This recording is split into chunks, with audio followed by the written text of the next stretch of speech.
მეუფე შიოს პატრიარქო ბარის საშიში საქართველოს ეკლესიისთვის მეუფე ზენონ მახმაურიან ინტერვიუში განაცხადა, რომ მოსაყდრე მოსკოვის საპატრიარქოს სასურველი კანდიდატია. მეუფე შიო ქორეპისკოპოსი თეოდორე ჭუაძე, მეუფე ანდრია გვაზავა და მეუფე გერასიმე. მთავარეპისკოპოსი ზენონი მღვდელმთავართა ამ ჯგუფს პატრიარქის სახელის მათი ინტერესებისთვის გამოყენებაში ადანაშაულებს და მათ ენდემოსას სინოდს უწოდებს.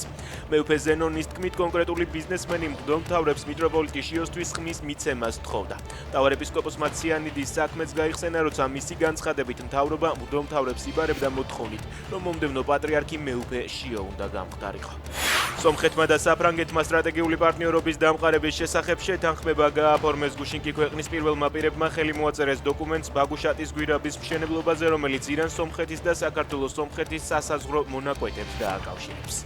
რუსეთმა უკრაინის მიერ შეთავაზებული ცეცხლის შეწყვეტის რეჟიმი დაარღვია. ოკუპანტებმა უკრაინის რამდენიმე რეგიონის მიმართულებით გაუშვეს რაკეტები და კამიკაძე ტიპის დრონები. თავდასხმა ცეცხლის შეწყვეტის შეთავაზების დაწყებიდან მალევე პირველი საათის განმავლობაში დაიწყო. ამერიკის სახელმწიფო დეპარტამენტმა უკრაინისთვის 1522 ერთეულის შორი რადიუსის მართვადი ავიაბომბის პოტენციურ მიყიდვაზე ნებართვა გასცა. ამერიკის სახელმწიფო დეპარტამენტის განცხადებით, ეს გაყიდვა ხელს შეუწყობს ამერიკის საგარეო პოლიტიკასა და ეროვნულ უსაფრთხოებას პარტნიორი ქვეყნის უსაფრთხოების გაუმჯობესების გზით.